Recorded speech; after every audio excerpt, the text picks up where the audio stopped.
You feel like I have to cough. I probably should get some.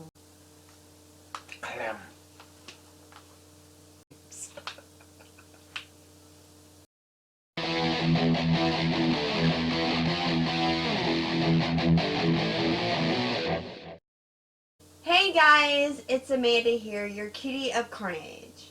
And I'm JESS KORESH. Insert something witty. On Channel Sundown. Our top 10 favorite horror films from the 70s. We decided for our top 10, Jessie will share 5 and I will share 5. So it'll be our top 10 combined with my 5 picks and Mr. Koresh's 5 picks. 5 plus 5 equals 10. The 70s was a very awesome time for horror. Of course, there's a bunch of horror films that came out in the 70s that everybody loves. You have Jaws. Texas Chainsaw Massacre. Although we love those films, we decided to kind of go through our choices of films that we love from the 70s that we think y'all should check out if you haven't already. Check it out. I'm going to go ahead and let Koresh start with his number 5 pick. My number 5 is a movie from 1972 directed by Sergio Martino called All the Colors of the Dark. It's originally an Italian film, but I could not pronounce the Italian name of it, so I'm not even going to try. It's got my favorite 70s actress in it, Edwidge Finch. Did I say that right? Beautiful woman, horrible name. She's like the most beautiful woman in the 70s. She's my 70s girlfriend. The movie's about her. She's having these nightmares, and she keeps seeing this blonde-haired, blue-eyed man like stabbing people. Her husband and her friend are like debating the ways that the therapy that she needs to take care of the problem. And I think one of them wants her to take vitamins. The other wants her to have therapy. But she doesn't do either one of those things. She takes the advice of her friend and attends a black mass. So, as you know, it's got my favorite actress. I love a 70s horror movie that's got witchcraft or cults in it. You know, you got to have those. So, yeah, it's got everything that I love in a 70s horror film. Family fun. Yeah, it's fun for the whole family. I knew that most of his picks were going to be Italian films. In my list, I was going through it. I was like, "Oh man, that was in Italy. I probably should not." It's okay. There's 1,000 of them. I know, I haven't seen all of them. No. Because if you don't name it, it's gonna be my honorable mentions. But I'm expecting this one to be on your countdown, so we'll see. I don't know. I think I might have tricked you with this one because I think I know what you're thinking I'm going to say, and I think I might have thrown you a curveball. But stay tuned to find out. So, what's your number 5, Amanda? A film that I saw when I was younger and never thought it was really scary until when I was kind of older. I watched it again and I was like, wow, this is really messed up. And it's kind of a slow kind of get to, but it's worth it. And that is 1976's Burnt Offerings. It is directed by Dan Curtis and it stars Oliver Reed, Karen Black, and one of my favorite guys, and he's in a couple horror films, and it wasn't until I was like really writing my countdown, he's in a lot of horror films. That is Burgess Meredith. He is awesome and he's hilarious. And a little role of Auntie from Bette Davis. Oh, wow. Awesome Bette Davis. She is so creepy in this film. I mean, she's a family member. She's great and everything, but she has a few spots in the film where she is creepy as all hell. No wire hangers. That's Crawford. Wrong creepy old lady. So basically, this family gets a nice home for the summer and they rent it out, and it's kind of like their vacation spot, and it's Karen Black and Oliver Reed and their little son, and they go into this house and things kind of come uncomfortable. We'll just say that. Things start getting really haunted. People start acting different. The father starts acting crazy, and like it gets like in your face. And I don't want to spoil the ending, but the ending scene is the scene that gets me like, just gives me chills because it's just all around just chaotic. and everything just goes crazy. And you think being a movie from the 70s, it wouldn't have been, as chaotic. I mean that very sarcastically. Of course, it's a 70s film, so it's chaotic. But they kind of do something at the ending that I thought they would not do, and they did it. They had a lot of guts, and they went and they did it, and I like that movie. So if you guys haven't seen Burnt Offerings, check it out. Do they break into a disco? No, they don't break into a disco. Disappointing. All right, Jesse, it's your turn. You're number 4. My number 4 is a movie that I've been trying to get you to watch for a while. It came out in 1974. It was directed by Bob Clark, and it's called Death Dream. I'm not giving anything away because it's in the very first bit of the first 3 minutes of the movie. But there's a American soldier in Vietnam, and he gets killed by a sniper. His family gets the notice that he's dead. They're mourning the loss of their son, and then he comes home. Oh, Do wow. do do. Understatement to say he's acting a little strange when he comes home. So he's got some very bizarre behavior going on, and so you kind of have to figure out what's going on. But yeah, it's a really, really intriguing movie. My number 4.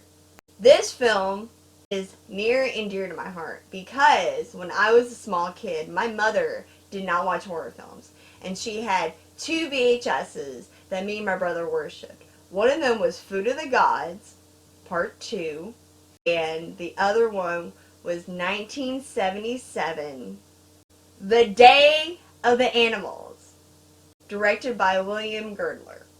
This film messed me up when I was a kid, and I watched that film, and it was really, really haunting. I'll tell you why, because not just the animals, the actor in it is famous for comedies, plays the villain. That was my first real scary horror film that I saw with the animals attacking. It's basically just a muck, like animals are just going crazy and killing and stuff. And our villain in the film was Mr.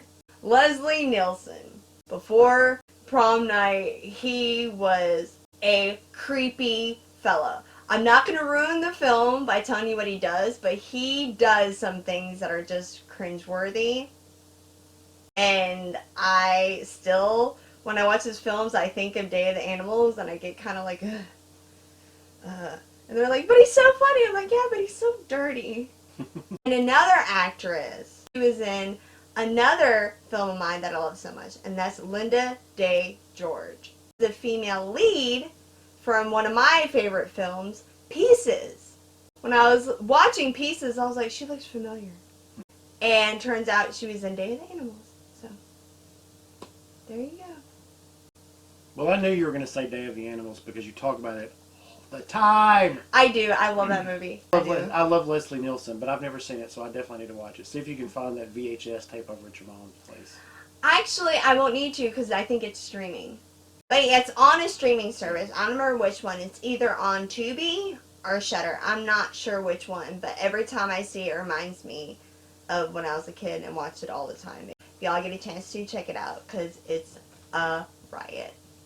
But then again, I saw when I was a kid, so it isn't that good as somebody like not a fan of 70s films probably gonna watch it and think it's ridiculous.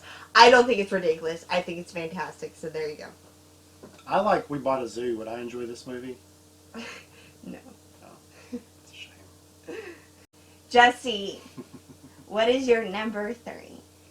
Well, Amanda, you knew I was going to have to include a Dario Argento film, but I think I surprised you because I put down 1970s The Bird with the Crystal Plumage, which I believe was his first movie. It was his first major movie if it wasn't his first movie. I love the opening scene of this movie because a guy witnesses a attempted murder in an art gallery, and the whole art gallery it's all windows, and so you can see the whole scene and the stairs and what's going on, and he can't get in, and so someone's being murdered, and he's like trying to get to it. He can see the whole thing, but he can't get to it. So anyway, this guy. It turns out that they believe that it's the killing of a serial killer, and he, of course, for some reason wants to involve himself in the investigation, and so he's trying to figure out who the killer is, and it's just a really good kind of mystery, in the Dario Argento vein. So That was my number 3.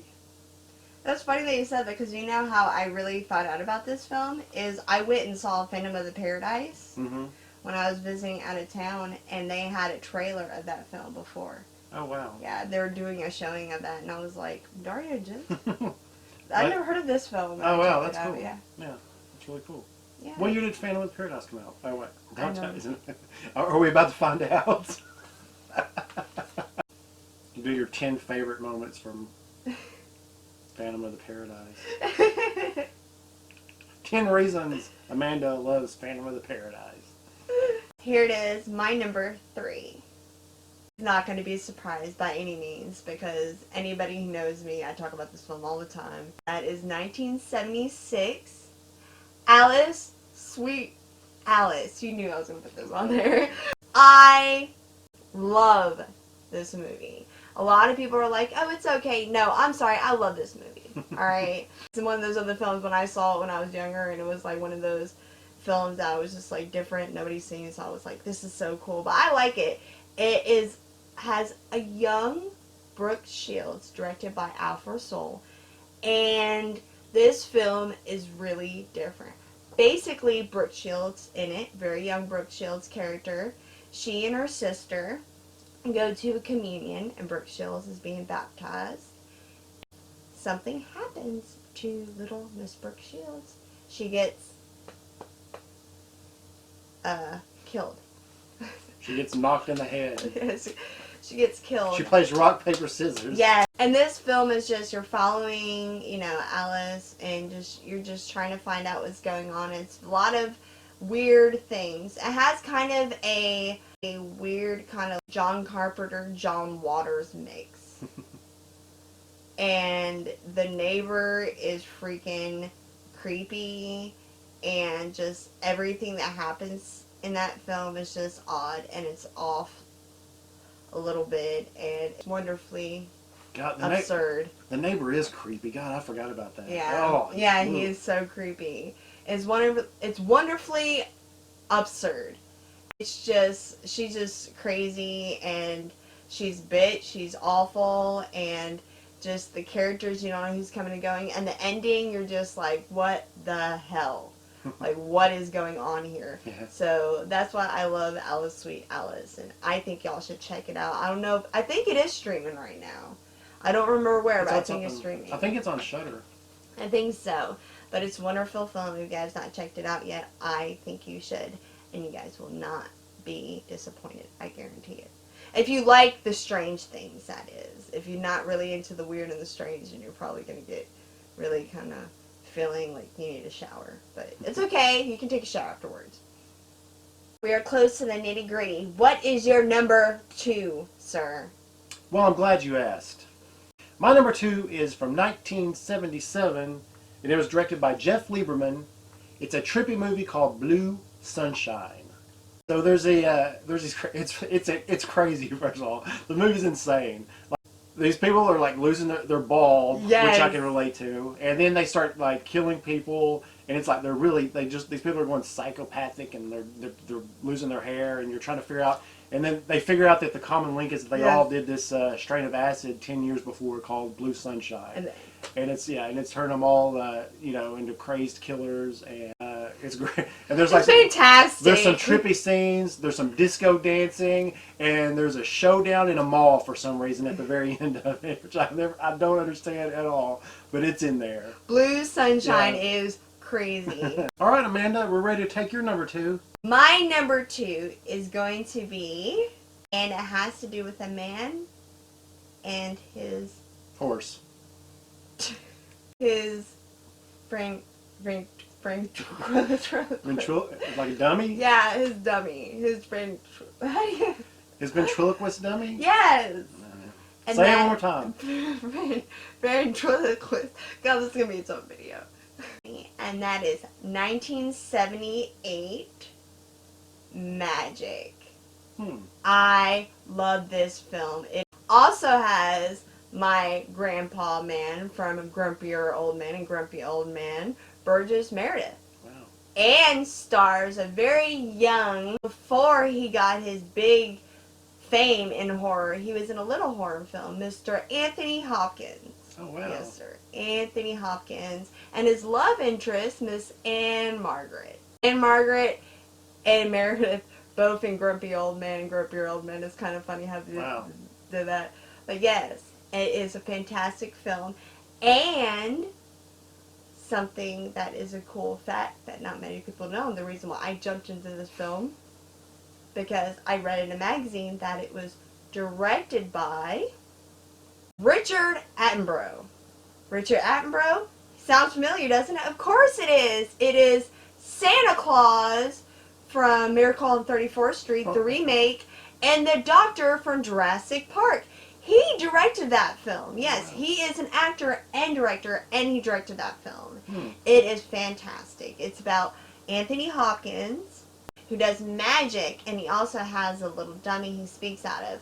And he suffers from this kind of mind where the dummy has its own personality, and it talks, and of course, and he goes and, without spoiling it, something happens, he does something, and so he kind of escapes, and he bumps into a woman that he knew in high school that he had a huge crush on, Anne Margaret, and they start this whole relationship, and things kind of go up and down, because people realize, you know, he's kind of not sane, and he's not there, but he tells people, oh no, I'm perfectly okay.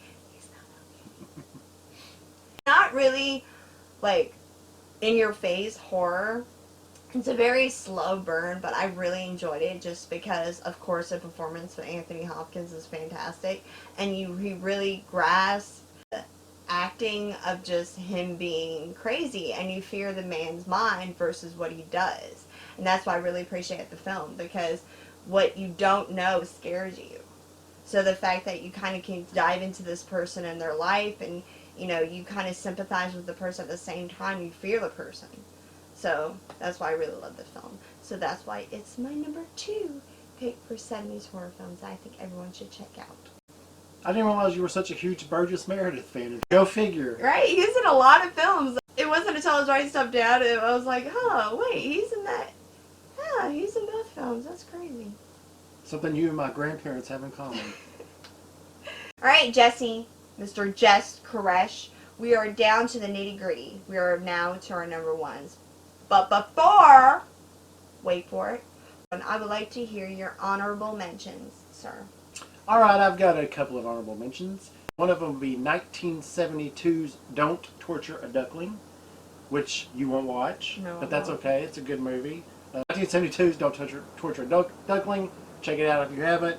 1971's The House That Dripped Blood. It's a really cheesy movie, but it's fun, and it's got like Christopher Lee's in it. Yep. And it's based on stories that were written by Robert Bloch, who's the guy that wrote Psycho. So there's some interesting stories, but it's really campy, but it's just a fun movie. Yeah, it's funny. I mean, it's not a lot of it's not intentionally funny, but it's just it's fun. It's fun. So, what are your honorable mentions? All 50 of them. This wasn't all my honorable mentions, but I am going to say I'm really surprised that you did not say Deep Red. I thought about it. I figured you were going to say it, so I did not put it on my list. Because I figured... But did Deep Red come out in 1980? Did it come out in the 80s? It may have come out in 1980. Moving on. Guys, we're moving on. It's a good movie. Deep Red's I think it's on Shudder. It's one of my favorite movies. Because Inferno came out in the 80s. Because I looked up Inferno I think was 1980. Yeah, because I thought Inferno came out in the 70s because it was literally 1980 or 1981. Because I looked up Inferno and then I was like... So I was like... A lot of the films that I looked at did not come out in the 70s. And it felt very 70s like. 1979's Tourist Trap. That film is crazy. I'm not going to go into detail because these are honorable mentions. But if you guys are scared of dummies and you're scared of talking dolls, don't watch that film. Don't. And the ending is kind of strange. So yeah, if you guys haven't seen it, see it. I didn't tell you this, but I forgot I watched that the other night. Oh, you did? Yeah. Oh wow. Yeah. Well, yeah, it's really weird, isn't it? And the ending, yeah. My second honorable mention is going to be 1974, and this one is an honorable mention because I had it on my countdown originally, but it is really strange, and I thought of it as a different film because it went under 2 titles. It's a foreign film and it's really weird. I watched it. I still feel the same way about it. I feel like it's weird and it's strange. And I had no idea this film went under 2 titles, and that is 1974, Blood for Dracula, also known as Andy Warhol's Dracula. That is a weird one. Yes. You know what? You know, it's funny you say, because I told you a lot of '70s movies have multiple titles. Because Death Dream has a sub. I guess because there wasn't internet back then, you didn't know if there was already a movie with that title, and so you're like, you put your movie out, and then like some other guy's like, "Hey, I put out a movie with that title 3 years ago." And you're like, "Well, shit, I don't know. There's no internet. You know, I didn't know. I couldn't look it up." Yeah. You want to know something funny? Yeah. Andy Warhol had nothing to do with this film. Oh yeah, that's typical. Yeah. Andy Warhol had nothing to do with this film. On the contrary, guess who helped with this film? The guy that did Andy Warhol's Dracula also did Flesh for Frankenstein, and his friend, Mr. Roman Polanski. Yes, that's why I saw that film, because if anybody knows me, I love Roman Polanski. And I'm just saying, there was a certain film that was going to be on this countdown. I did it because it came out in the 60s, so y'all prepare for the 60s countdown. I have a lot of stuff to say. This film is on my honorable mentions because it is weird. It is weird. And there's scenes, it's very pornographic. There's scenes in it that, of course, you know, I know the time there's a lot of, you know, violence towards women, but there are a few scenes that were forceful, and a lot of people I feel like would be uncomfortable. The smiling point was a little cameo from Mr. Polanski. So that made me smile because I was watching it, and then this man pops up and he starts talking at the bar, because it's a German film. He starts talking at the bar, but he's sitting there and he's being dubbed and he's talking. I was like, "That's Polanski!" And I got really excited. I even messaged you. I think I texted you. And I was like, "I just saw Roman Polanski." Yeah. So. Hate to break it to you, but you're too old for Roman Polanski. All right. My last honorable mention, Jesse. I promise. Don't worry. One of these days you're gonna hit me. I swear to God. My last honorable mention is going to be 1976, Eaten Alive, directed by Tobe Hooper, and has a little role of a Mr.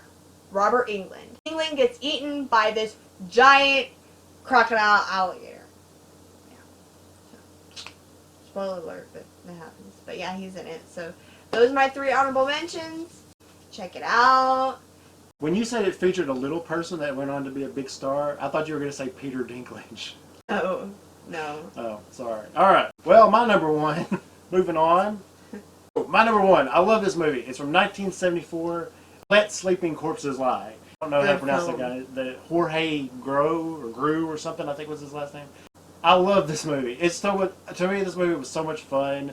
They invent this machine that they put in like fields, and it drives like pests away, like bugs and rodents. Repellent. Yeah, it repels them. It's a repellent. Mm-hmm. But apparently, one of the side effects is it brings the dead back to life.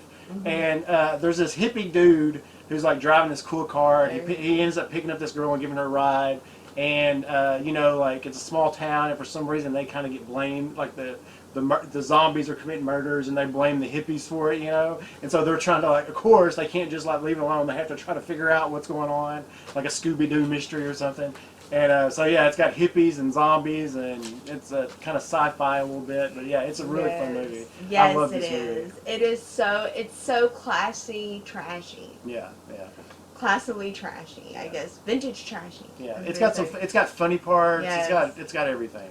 It's very 70s. Oh yeah. I should explain that I love 70s culture in general. Like I feel like I was probably born in the wrong time. Like I should have been alive in the 70s. So like I really love 70s culture. So if you don't like 70s culture, then you might not like any of the movies on my list. Exactly. And that's okay. That's okay. But if you appreciate the 70s, then I think you'll appreciate the movies on my list.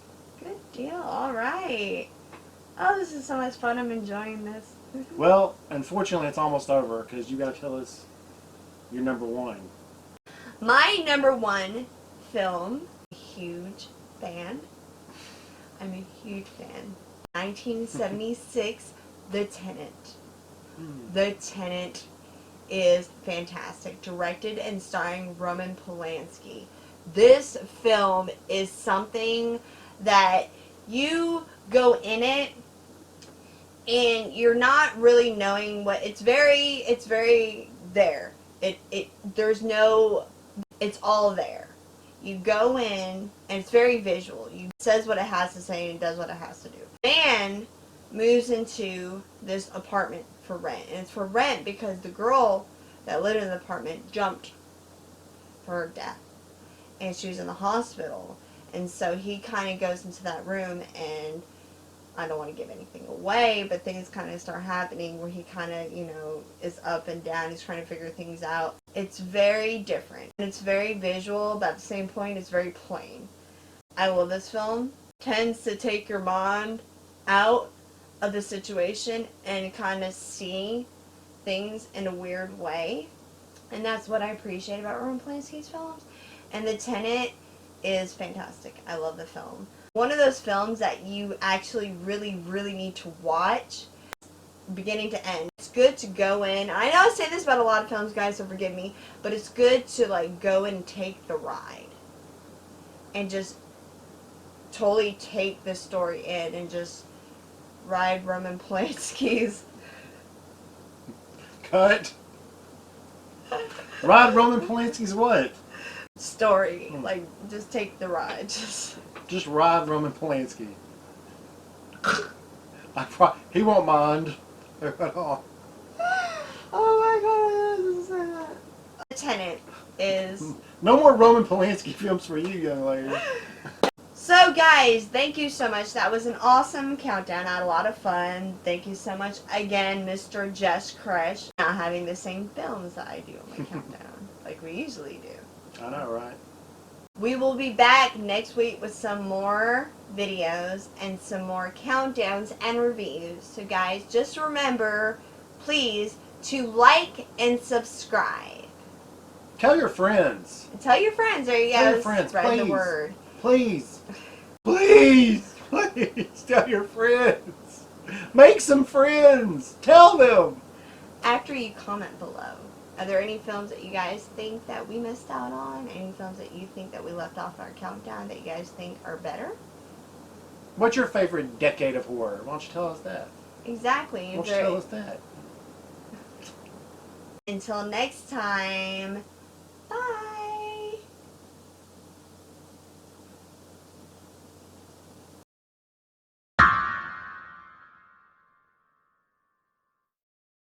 Let me see your pen. Well, Amanda forgot to write something down, so I'm going to go ahead and go through my list.